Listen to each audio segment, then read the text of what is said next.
good afternoon, good morning, or good evening, depending on what time you are watching Coffee with Charles. We are back to another episode, and today I'm privileged to have a guest here, a guy I've known for some time, and we're gonna get to know more about him. When I come back, I'll introduce him, but for now, let's take a break and see what's coming up. And I retired from pastorship and pastoral work. Yes, I think there are other places you can explore outside the proverbial four walls of the church. definitely. So you ask me, who is Gowi Odera? I today, I am a what I call myself is a spiritual director.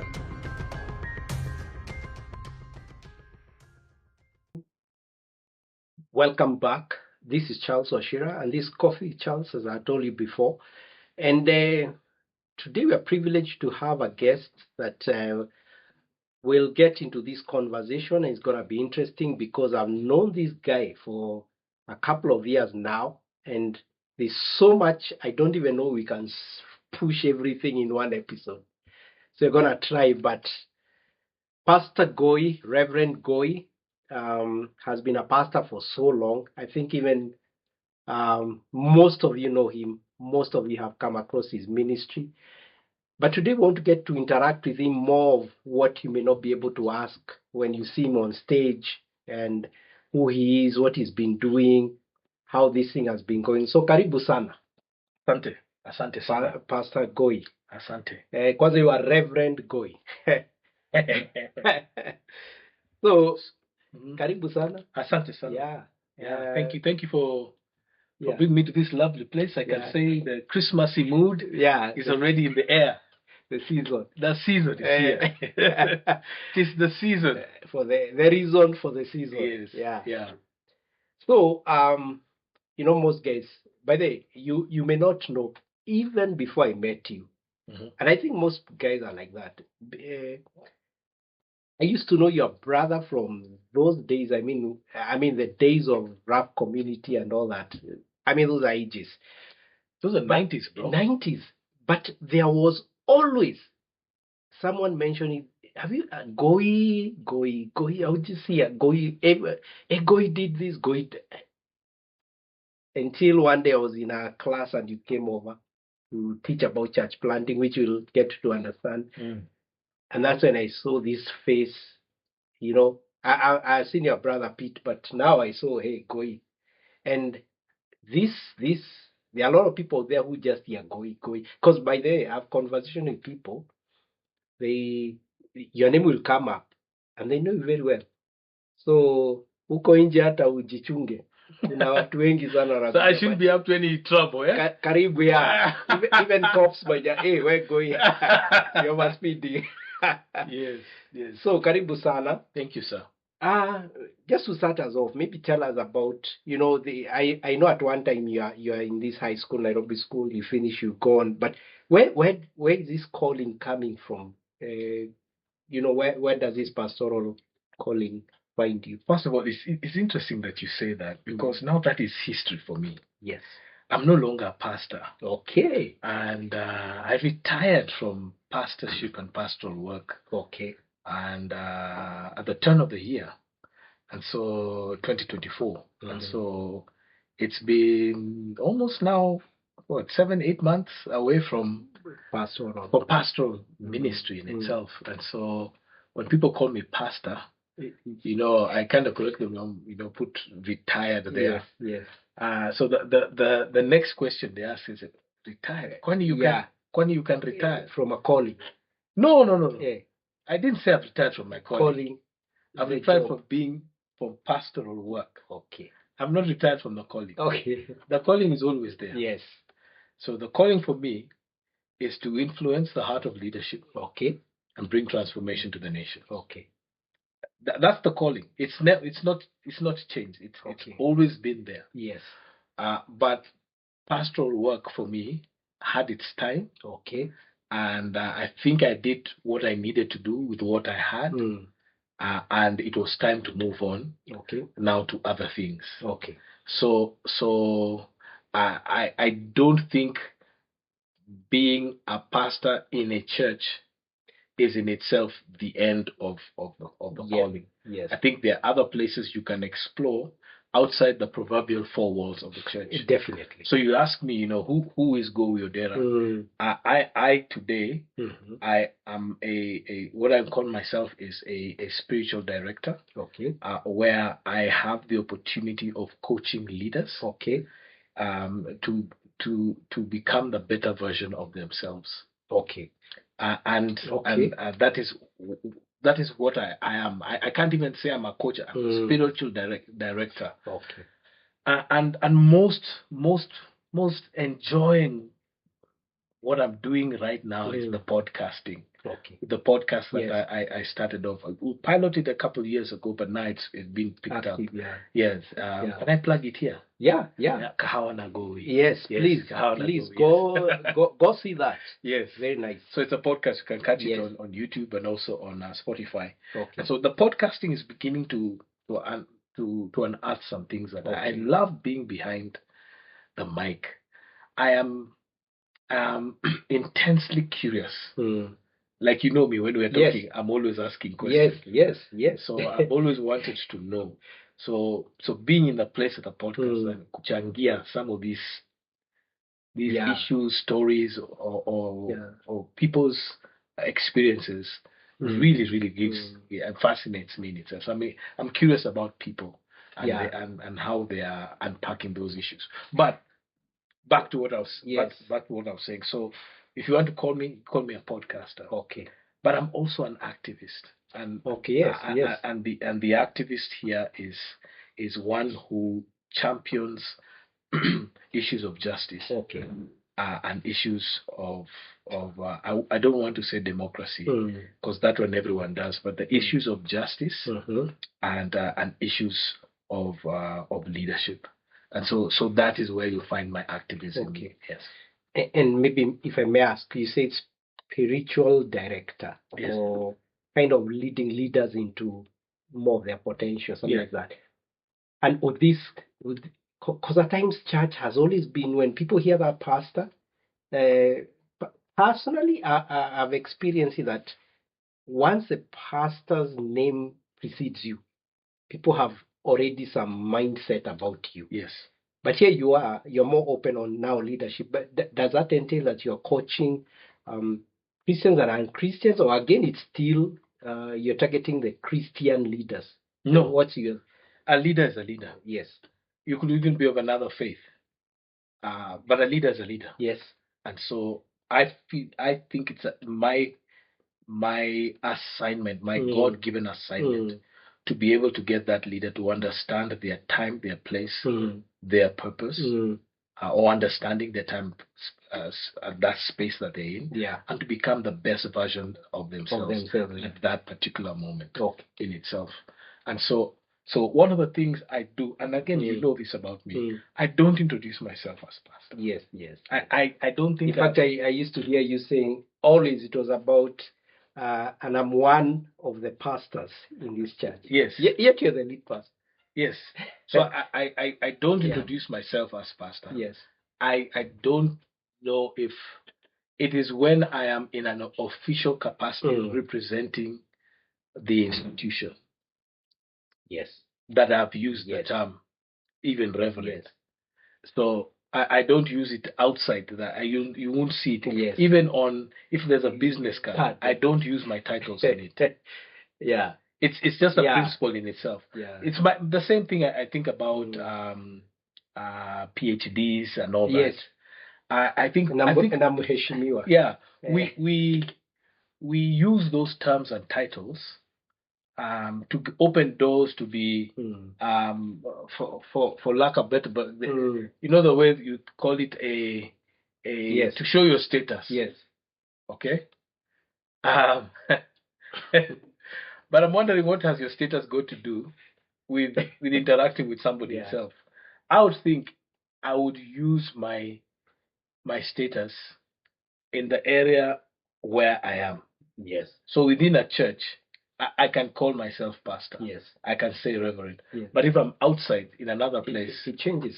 it changes to whatever you are needed to be in that exactly space. that particular space in itself. Yeah. So let me ask you. So how long did you run? I mean, pastor. As a pastor. Yeah. How just about 24 years. Oh. Just about 24 years. That's some guy's age. Yeah, that is somebody's age. Yeah. I wouldn't say who. Yeah. Yes. Yeah, let's not go there. Yes. But so about 24 years. 24 years. Yes. But in I would say the pastoral and church ministry it was 30 years.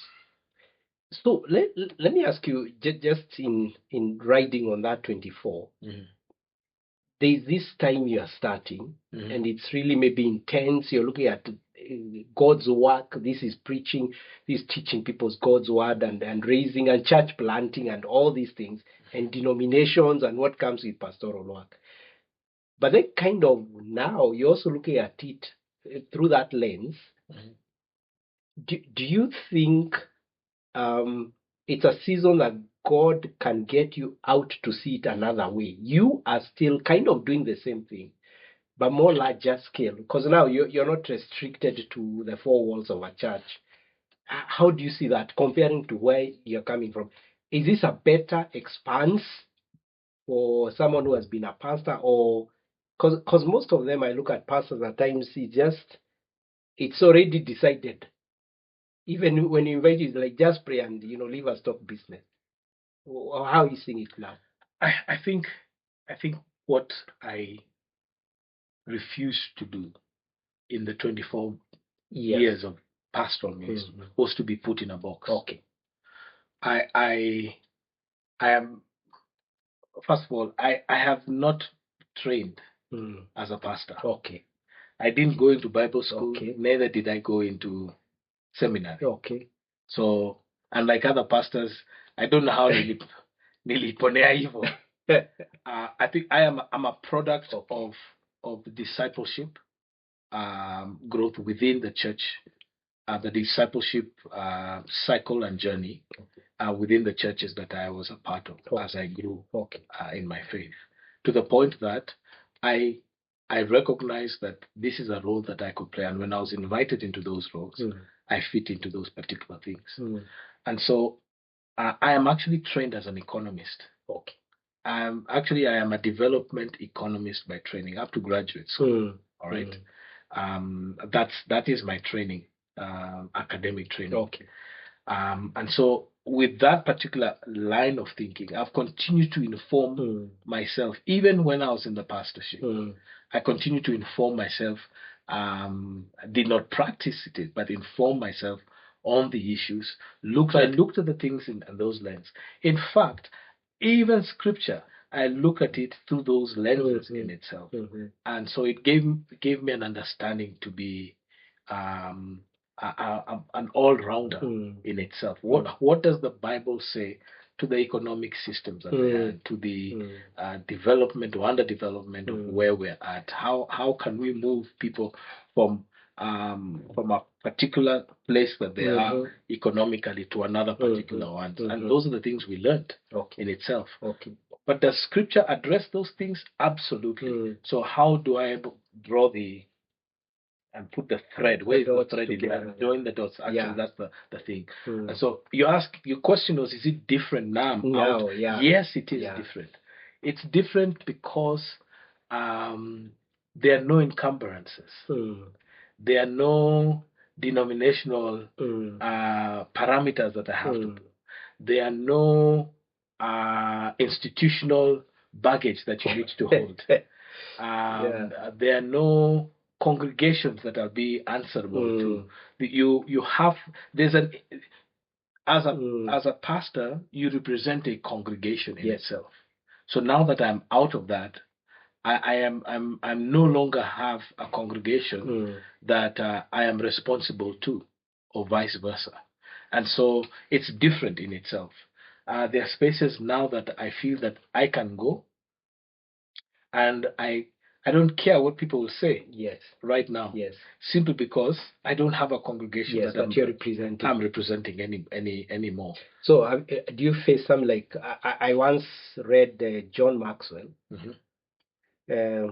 this guru about leadership. He used to be a pastor before, and then when he made that switch to full-time leadership training and development, there are guys who just saw as if he had lost it. Yeah. And I'm sure you are meeting guys who think like you've lost it. I mean, this is a path, this is a calling. What is this thing you're telling us that do you Can I be honest with you? please do.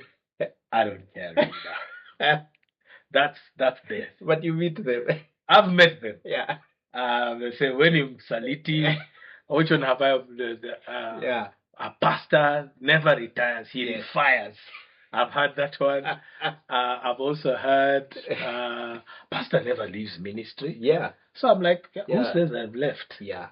All right, who says I've left? Just take another version. No, I've not taken Yeah. another Yeah. version.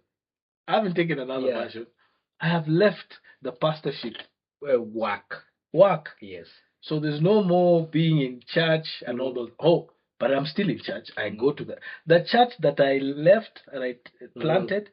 That's the church that I'm still at. Okay. I sit in that church And I call the pastor who took over me from that day my pastor. Yes. And he knows that. Yes. Which I think, but this conversation, there are a lot of guys in that space. There are people don't understand. There are a lot of people who have that calling, but they didn't go through the traditional pipeline. Yes. So like I didn't go to the traditional pipeline. Because even today, I mean, many people went and did Bachelor of Education. They were supposed to be teachers. They are not teachers. They are even doing bankers or even in construction. Yes. I mean, they teach people there very well. Yes. But I think for us, we became a bit very piped when it comes to God's work, like you always. And there are people who are pastors doing God's work, but there is something always in them that feels like there was more to this. Let me tell you where we got it wrong. So at the time of industrialization in the 17 and 1800s, actually a bit even earlier, when churches started earning an income. Yeah. And so this is how the chronometer, the watch started from the church, because there was something that the history shows that the monks in these churches used to go to pray at a certain time, and to be able to keep that time, to build that time, they needed to figure out what that was, how to always go at the same time, to go and pray. So at the same time, a lot of the churches were built in Europe, were built in the center of the town. The city, yeah. And many times the center of the town in most of these European cities is a river. Where the river passes. Yes. And so one of the things these people did is, because they were always in church and they were finding a place for being in church, they needed to grow their own food. Okay. And so, because they were there, they defined or designed something to grind their and those times it was wheat, their grain. And so, using the flow of the river, they were able to get a grinding stone to do this. And so each time they put flour there, they grind. Each time they do that. So they're able to do that for themselves in such a short time. Usually people used to do this. Yes. So because just using a contraption to do these things, that the grinding stone continues going around because of the kinetic energy of the water. So you do that, and they're like, okay, the community can come and do that. Okay. And so they were doing this, and they were making money because they had excess. So they didn't need to go and work anymore. Okay. So being in the church became, wait for it, full time. Okay. Yes, it became full time. Interesting, yeah. And so the full-time pastor and all that, that's how it became in Europe. Because these guys were not working anymore. But because they had an income generating thing that kept them sustained in that way. Yes. With that kinetic energy that they did, Yes. they started getting windmills to continue doing that. So the windmill also comes from that. All right. So part and parcel of how the windmill was developed, the chronometer, I was actually coming to say, came from that. Because if you can be able to predict the flow and also connect it with the way the sun goes like this, they were able to know where the sun would go, how many times this thing would go around, and that's how a clock was made. All right? Okay. All right? Okay. And the clock was there because they used to ring the bell. And why did they ring the bell? The bell was to do what? To come and pray. Okay. All right? Okay. And so because that they started, it's actually the church that actually started how to be able to keep time. So you know this is the time to pray. This is the time to pray and all that. But let's not forget that productivity continued to grow bigger and bigger because they were able to grind more grain. The churches became much wealthier and started building bigger cathedrals. Okay. That's why you see many of those big cathedrals in Europe. You wonder where did they get that money? Yeah. It's because many of these churches had the resources to do that. So back to what it is. So those traditions just came as somebody go in as full time. Most of these people, especially from still in the villages where churches didn't have the means, the pastor was actually the local cobbler, the local farmer, could be the butcher, would be the ironsmith, could be the baker. The pastor would have another profession that they were doing to sustain their financial stability in itself. And so as churches continue to do that, those traditions also came here. And then this full-time pastor thing has come to this part of the world. And so with industrialization also has come specialization. So the specialization here is pastor in itself. So for many of our colleagues, them they've just known being a pastor as a thing. And so I don't know. I don't know if they will stay in the church for the rest of their lives and all that. Wanategemea from the church. I don't know. Which is interesting because these things, if you see what you're just saying, the history of it is that the full time is happening because there's another full time money making going on. Exactly. So they don't have to really coerce and rely or beg people to sustain them. Yes. And anyway, even Paul in the Bible, there are times he's doing these side jobs. Paul didn't do side jobs. Yeah. Paul had a skill, and we saw that skill that he learned. We read this in the book of Acts. Yes. With Priscilla and Aquila. Yes. And what was Priscilla and Aquila? They were tradespeople. And what they did was they used to shona tents. Yeah. Okay? And so that is their trade that they had. Priscilla and Aquila were leaders of the church. And Paul came under them, and he learned that trade. Yes. And that's what he used at times to sustain. And even at one point, I think you do that. Yes. Then when his colleagues would come, he would now get this time to, go into full time. Yes. Because there were others who supported his ministry in itself. And so in many ways, you ask me how is it outside? I think outside now I have the opportunity now to engage other areas of my skill set, but not stop from engaging in ministry per se. But ministry has taken a totally different angle now that I'm out of the proverbial four walls of the church. Yes. Anyway, hold your thoughts. Guys, will be coming back. We're still with now Gowi Odera. Thank you. You're a good student. Who out of a lot of things are stemming out. So let's take our kahawa, our coffee. We'll be back after this break to hear more about Gowi Odera and what he's doing. after the break.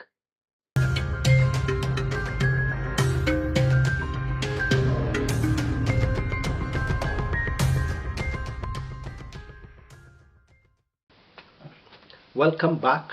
You're still on Coffee Charles, and we're still with Gowi Odera, now that we understand him better. Okay, karibu back. So, we're talking about this full-time ministry, and before we shift from pastoral work, and it's not all that you've been kind of more open.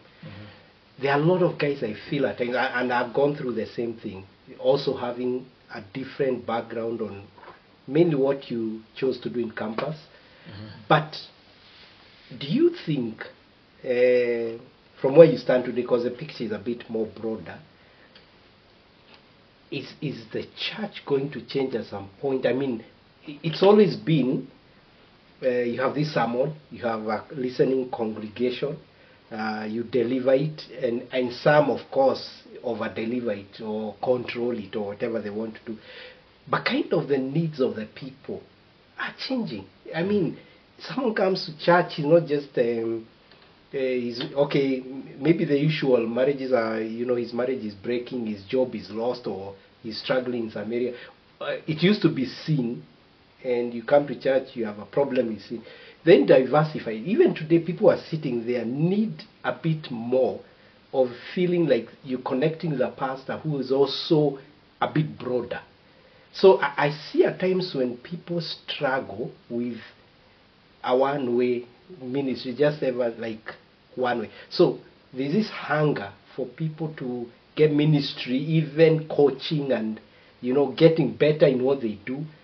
And then there's been this thing of ministry is always centered around you come to church, become an usher, you come to church, preach here, you come to church, serving, but these are whole 6 days they are not there. And these guys need to be equipped to go back and handle their job. So some churches are addressing that. Some ones are changing to empower people more in what actually happens during the week than Sunday. So you are here now, coming out of that. You've seen both sides. Do you think we're going to see churches that begin to be a bit more comprehensive in addressing the real issues that are going on in church? I don't think they're going to do that. Yes. I think church is stuck. Yes. It's stuck in its old ways. And I don't think the churches are not innovative. I had the privilege one time of sitting in one of these major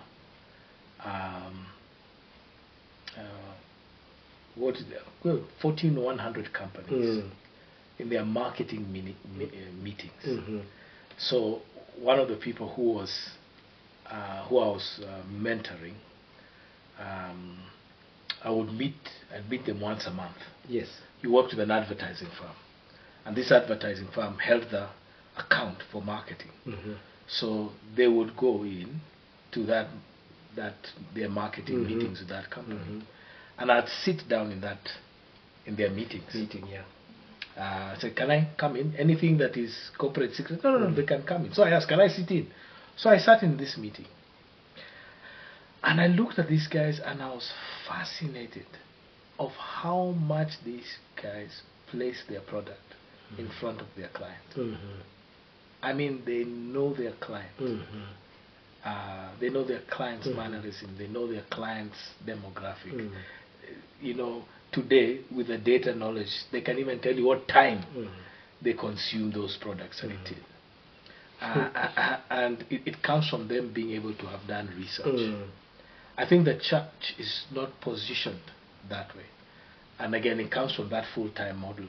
Yes. Where you're in the church and people come. Yes. Secondly, the church for many times was at the center of the village, yes, of the cities, town, yes, of the city. And now there are so many competing interests that the church is no longer the center. Okay, because of time has evolved. Yes, evolved. So is the church in a place where it can evolve? Absolutely. Yes.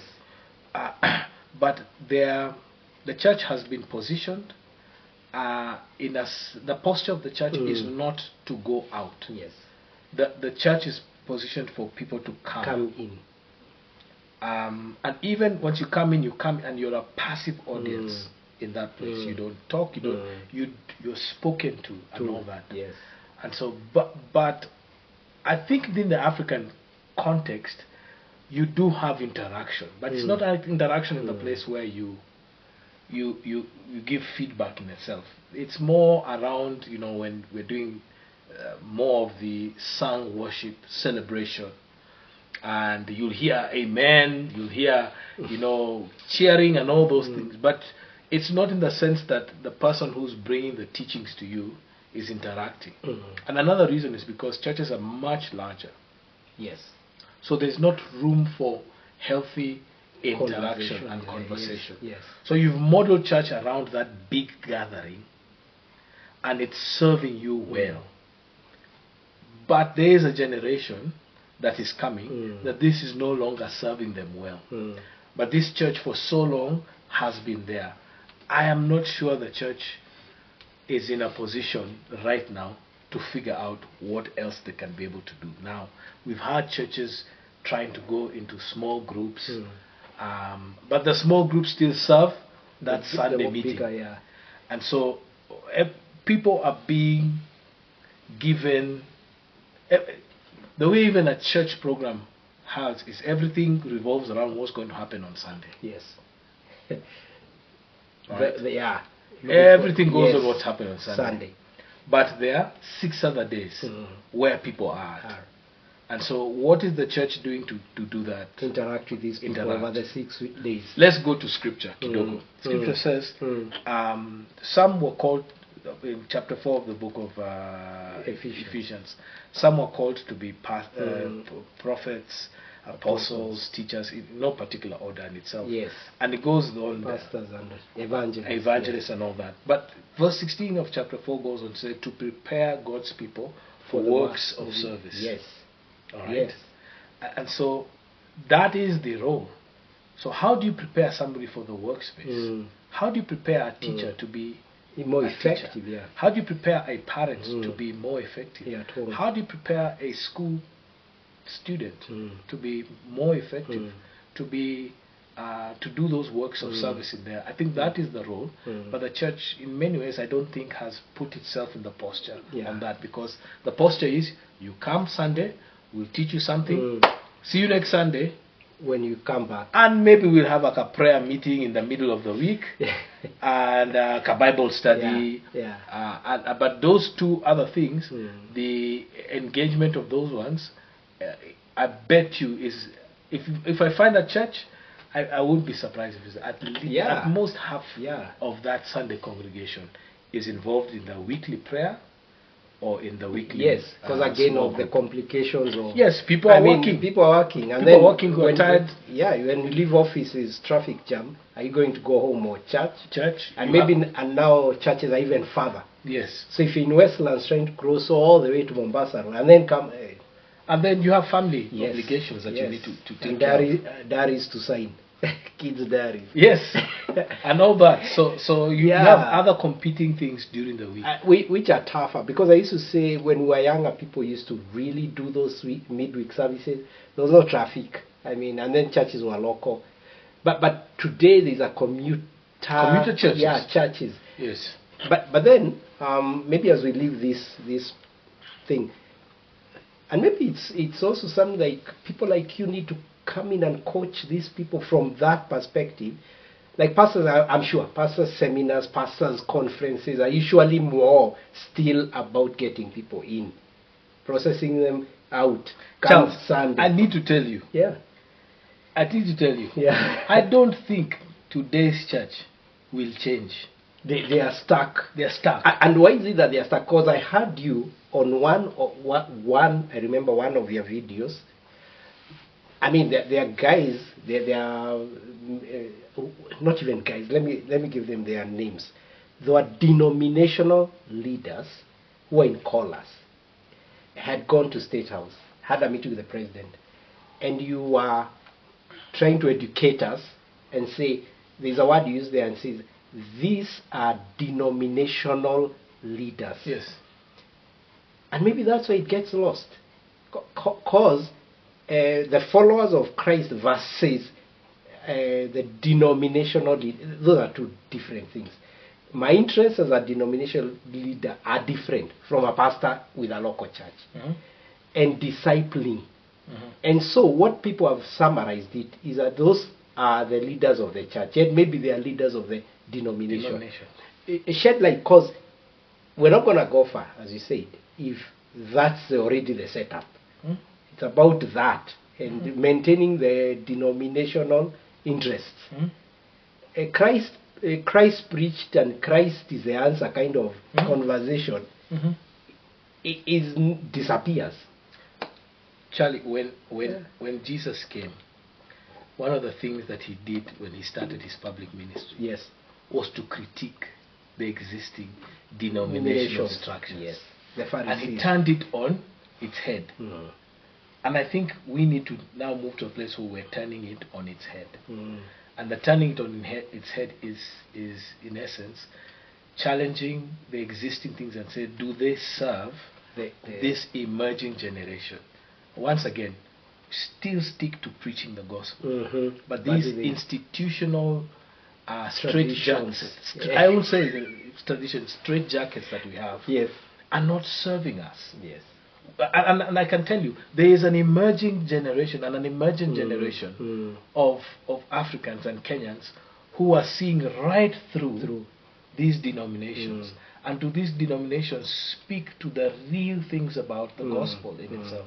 And one of the things is, because these institutions are established in a certain way, some of them inherited from our missionaries, but there are also some that are already indigenous done, but they have aped those things that have come from other places.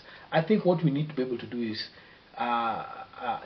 for new churches to emerge with new models of ministries outside the existing ways that you've organized, the straitjacket kind of things, to address the particular issues that are pertinent in itself. I'll tell you, like now, one of the things that our churches are disempowered to is to speak really disempowered because of how they have been structured. Yes. And how their leadership has been structured. I think churches have also been disempowered from addressing the issues of education because they also have schools. So it is in their interest. So they're not going to do something radical. So churches have gone into schools. Yes. And I can tell you, most churches are going to schools to earn an income. Yes. Not to educate. Supplement the clock. Yes. Yeah. Exactly. Supplement that clock. That full time. That what's this? That windmill. That grinding stone. This is something, an income for that. It's not about education. So they're not addressing the issues of inequality in education. So because of the way they are structured, churches are because of the way they are structured, are not addressing the issues of youth sexuality and the challenges that young people are going through. It had to take the government to give leadership on that, especially when the HIV/AIDS pandemic came. It's the government to do that when it was supposed to be the other way around. It's because of the way we are structured. We have adopted the way our missionary brothers and sisters did it, and we have not thought through on how to indigenize the structures and adjust and adapt to the changing times. Once again, I'm not saying change the gospel. Yes. The gospel still remains. In fact, the gospel is dynamic. If you just go, it's expressed, just go in different parts of the world, the gospel is dynamic in itself. So to answer your question in itself, I don't think the churches are going to change. I think there are emerging churches that will come over time, and many of these denominations will just move to the back. Move to the back. Yeah. So maybe one of the things then we are stepping into now is the new generation, because Gen Z was it's become prominent because of the June protests. The June protests, right? Brought out these young people to the streets, and parents for the first time got that rebuke of kind of the same thing that we are saying of the straitjacket. Like they grew up in a way that they don't speak truth to power because of the fears we grew up with. I mean, I was just imagining when I was a kid, everyone feared. Yeah, more like, I mean, maybe even some people thought he was God and full stop.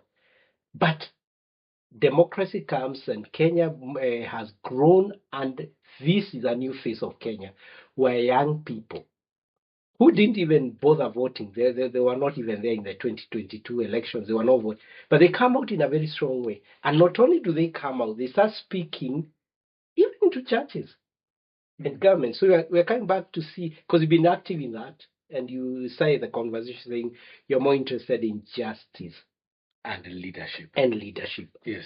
So when you come back, watu wetu kunyweni kahawa.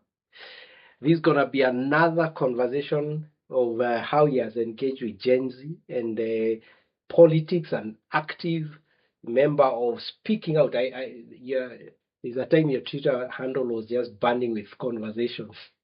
We'll learn more about that when we come back. It's Coffee with Charles. We take a break.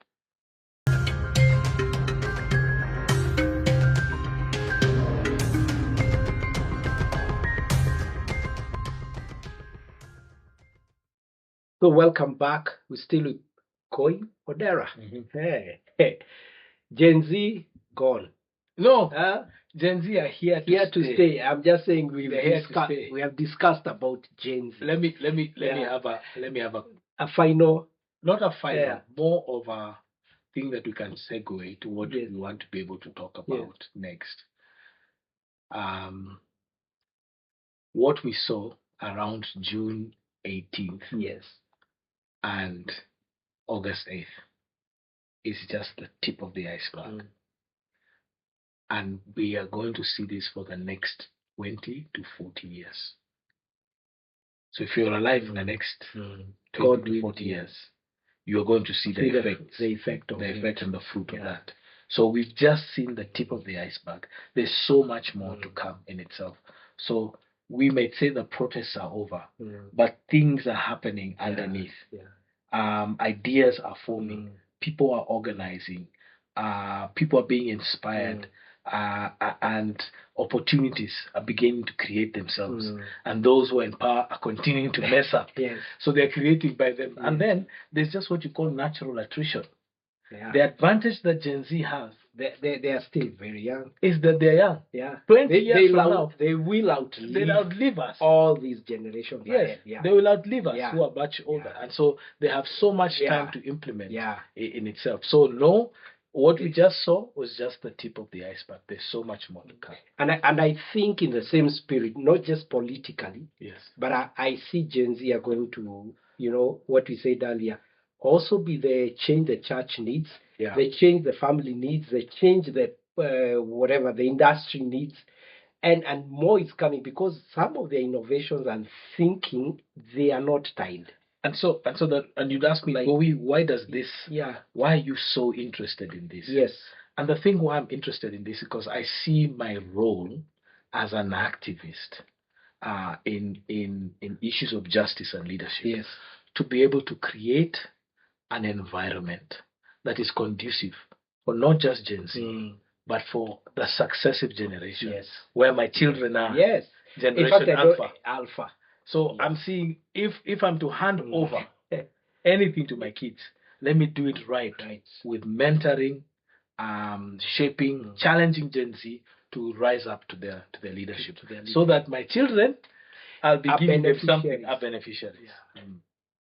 So anyway, as we clock this conversation, tell us about yourself. You just mentioned your kids and your family. Just tell us more about it. Like, what's that part that you're playing? Because a lot of people now know you from this other angle, and you've explained much. Tell us about home. Well, home. You want to know more about my children, eh? Children, yeah. For we've been married. I've been married to my wife Jennifer for now 18 years. We celebrated 18 years last month in September. And we have 2 lovely kids. And the kids that we have are adopted. And I think the thing that I have enjoyed about my life at this stage is raising these two individuals. Yes. I think for us, when we recognize the challenge in not being able to conceive, Yes. And losing a pregnancy and stuff like that, we figured, there are other ways to be able to Yes. to have children. And so the option of adoption was always on the table. But we figured that we'd do that after we got children of our own. Yes. But circumstances brought it forward to us that we would adopt our children. Yeah. And I think the beauty about adoption is that I don't think we chose our children. Our children chose us. Yes. And each and every day we begin to see more and more the privilege that it is to be able to raise these children, kids, these young people. Yeah. I think the thing that also did is that they're the ones who made me a father. Yes. My children made me a father. Yes. And that role, that term, that title, father, I think is the best title. Yes. It's better than any other accolade. Those ones we were saying at the pastor. Why can't they call me Father Gowi? That would be better. EGHEBS. No. That title, father, when my kids call me Baba. Yeah. I think it's an honor to be called that, but even an honor to hold that same title with God our Father, the ultimate, the ultimate and the best role. Yeah. It's all of us are just what's this? Yes. Pale shadow of who God the Father is. Yeah, and for those, because at times there are couples who are watching and they listen to you and say, we've been in the same place, but we haven't taken that step. Because really, from an African culture, there are a lot that goes on, a lot of talk, a lot of discouragement. But by adopting those children, you're also partnering with God to make a home for these kids. And to also be what you said, you find that the gift of a father and gift of a mother is brought by these kids. So, what would you want to tell people who are on that verge? So first to say is, I think to disabuse the thing that adoption was not done in African. Adoption was done in Africa. My own grandfather was adopted. Yeah. All right. Okay. So adoption was already in our family. Yeah. I mean, my great grandfather and my grandfather are not blood related. All right. And they didn't know my father. My grandfather. My grandfather was picked up from the story is told. My great grandfather was picked up from a village that had been ravaged by smallpox in the late 1800s. Yeah. And he survived. He's the only one who survived. And the thing is that he was carrying you in generations to come. Okay. So he was picked. He was the only person who survived. Everybody else died also. So they were foraging around that place and they found this bee. And they were like, people don't go into a place where there's been smallpox.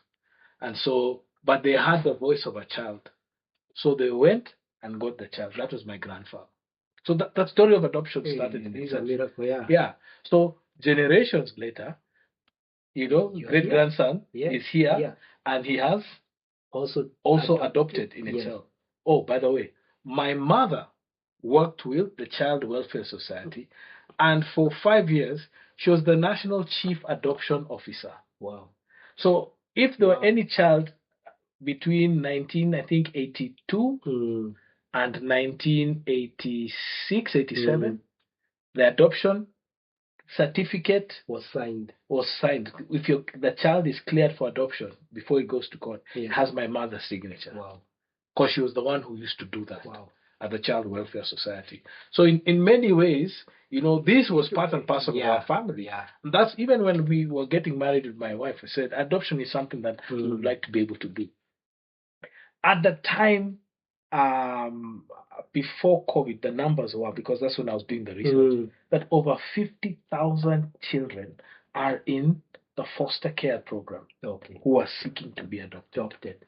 And these are kids because the family situation has broken down and they don't have a way to a family to raise them up. Yeah.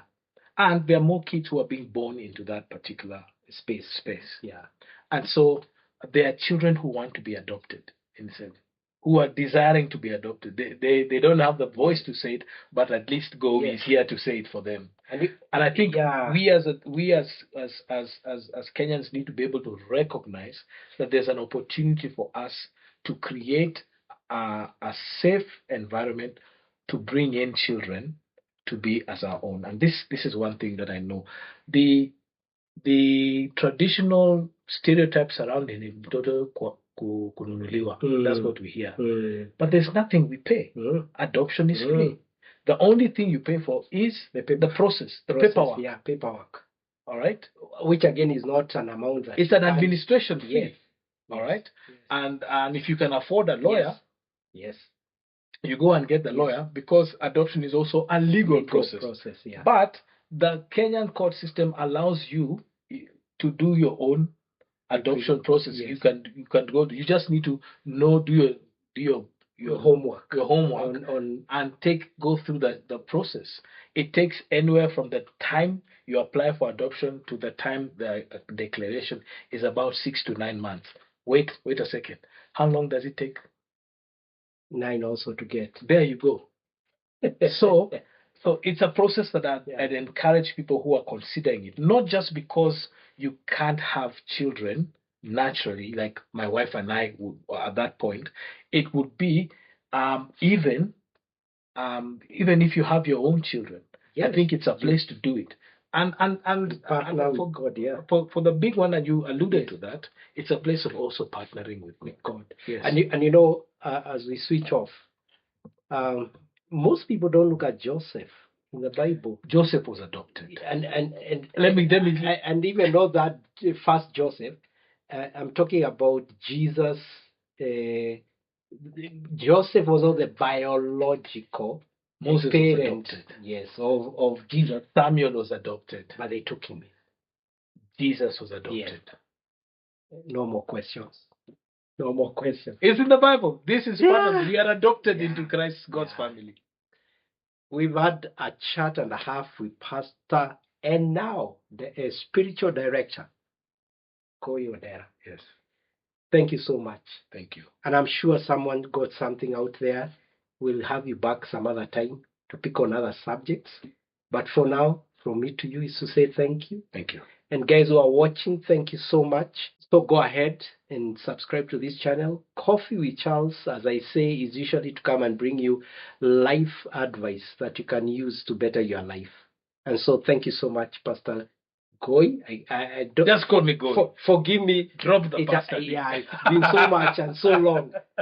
But 24 years we called that. Yes. Gowi Odera, thank you so much. Thank you. For you, till we meet next time on Coffee with Charles, you keep checking us. We'll have new content released. Thank you and God bless you. Kahawa. And visit Kahawa Nagowi. Yes. Search it and subscribe to that channel. God bless you.